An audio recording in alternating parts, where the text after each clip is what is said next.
Bonjour, cette vidéo, c'est donc une vidéo expliquant les étapes de la digestion dans les différentes parties du tube digestif.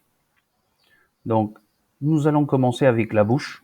Dans la bouche, dans la cavité buccale, nous allons avoir des phénomènes mécaniques et également des phénomènes chimiques dans la bouche, comme nous l'avons dit dans le cours, avec les dents, la langue et la salive. Donc, on va avoir le broyage. Donc, on va couper en petits morceaux les aliments.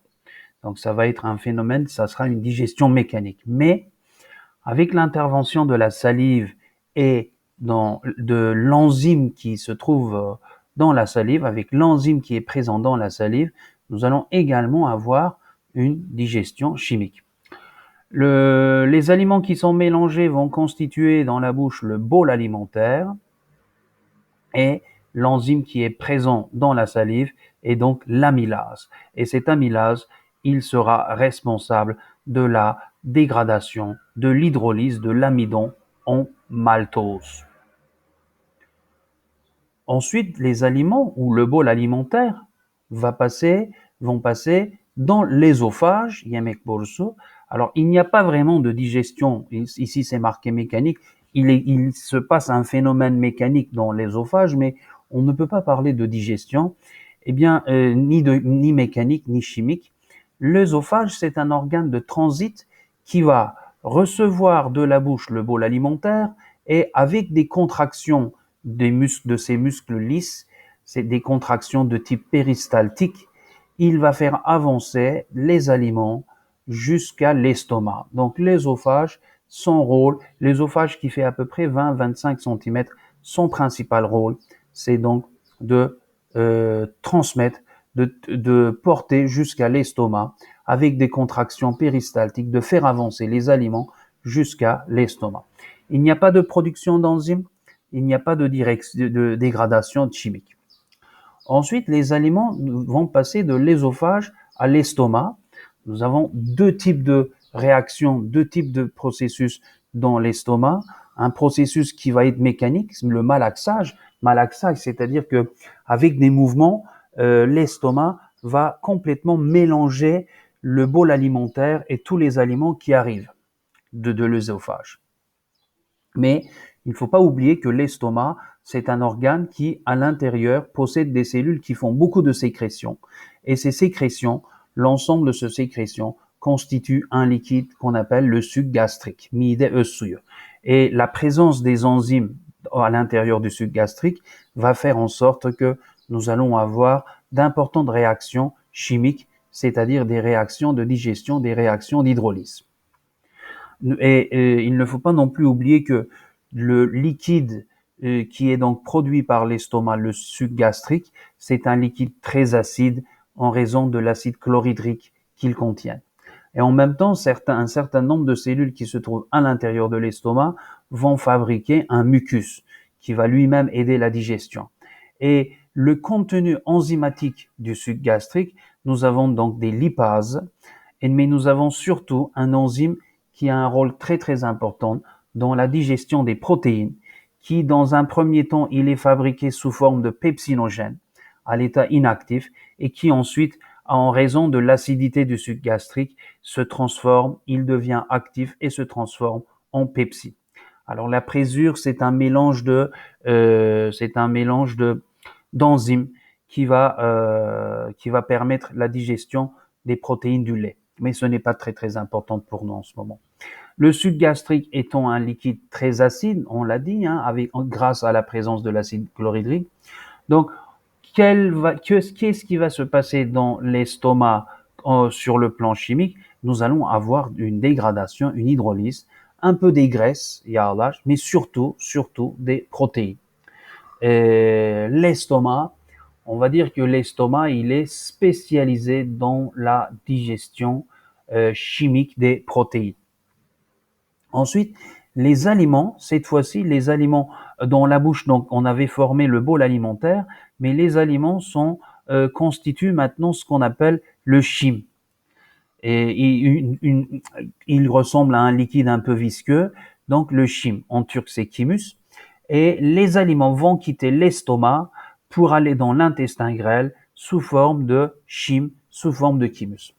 Arrivé à l'intestin grêle, donc ici dans l'intestin grêle, on va pas vraiment avoir de digestion mécanique, des phénomènes mécaniques, mais la digestion, les phénomènes que nous allons observer dans l'intestin grêle, ça sera purement chimique. Et dans l'intestin grêle, nous avons plusieurs liquides qui se retrouvent ensemble. Nous avons le liquide qui est fabriqué l'intestin lui-même, le suc intestinal. Bağırsak öz suyu. C'est un liquide fabriqué par les cellules qui se trouvent à l'intérieur de l'intestin grêle. C'est un liquide qui contient plusieurs enzymes qui vont dégrader des glucides, des lipides. Mais à ce liquide vient de se mélanger un autre liquide qui vient du foie, qui est un organe, je vous le rappelle, un organe annexe, un organe accessoire, on l'appelle aussi, yardımcı organ.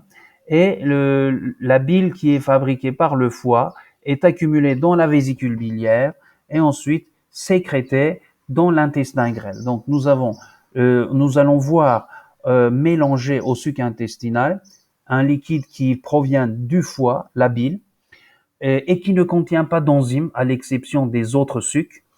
Et nous avons un autre liquide qui vient de se mélanger au niveau de l'intestin grêle à ces deux liquides, c'est celui de suc pancréatique. C'est ce liquide qui est fabriqué par le pancréas, qui est lui-même considéré comme un organe annexe et comme un organe accessoire, yardımcı organ. Et le suc pancréatique, pancréas öz suyu, lui-même, comme le suc intestinal, contient plusieurs enzymes qui vont donc continuer à faire la digestion.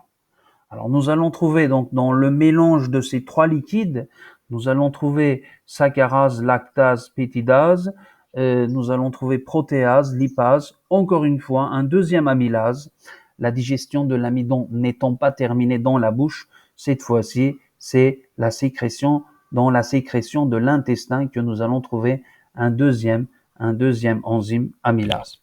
Et grâce à ce composé, donc à ce liquide qui est le résultat du mélange de trois liquides, et avec la quantité des enzymes et la richesse des enzymes qui se trouvent dans ce mélange de liquides, nous allons voir qu'il y a de nombreuses dégradations chimiques.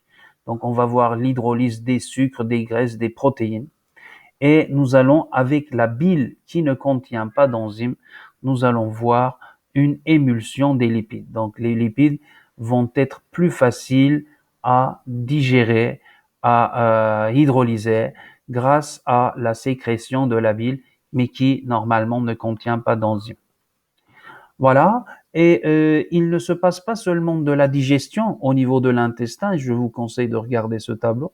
Donc la digestion, que ça soit mécanique ou chimique, elle se fait dans la bouche, dans l'ésophage, dans l'estomac, dans l'intestin grêle, mais uniquement dans l'intestin grêle, nous avons également l'absorption intestinale, c'est-à-dire que les toutes petites molécules, les monomères qui résultent de la digestion, alors ça peut être des molécules de glucose qui est le résultat de la digestion des glucides, ça peut être des acides aminés qui est le résultat de la digestion des protéines. Vous savez que les protéines sont formées des acides aminés, de l'assemblage des acides aminés. Donc toutes ces petites molécules sont maintenant prêtes à passer, à traverser la barrière intestinale pour aller dans la circulation sanguine. Et nous allons voir ça avec des schémas. Et nous passons ensuite dans le tube digestif de l'intestin grêle au gros intestin. Dans le gros intestin, la digestion est pratiquement terminée. Il n'y a pas vraiment d'absorption, mais il se passe également des réactions chimiques parce que à l'intérieur du gros intestin, nous avons de nombreuses bactéries qui vivent dans nos intestins et dans nos gros intestins, et elles constituent la flore intestinale. Alors nous avons donc en nous de nombreuses bactéries qui vivent dans le gros intestin, et entre nous et ces bactéries, il y a une sorte de mutualisme puisque nous tirons des avantages de leur présence.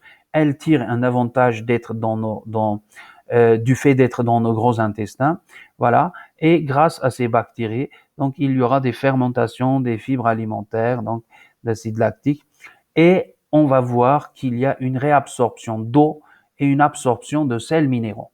Et tous les aliments non digérés, et comme je l'ai dit dans le cours, va être donc rejetés à l'extérieur du corps en passant par le rectum et l'anus.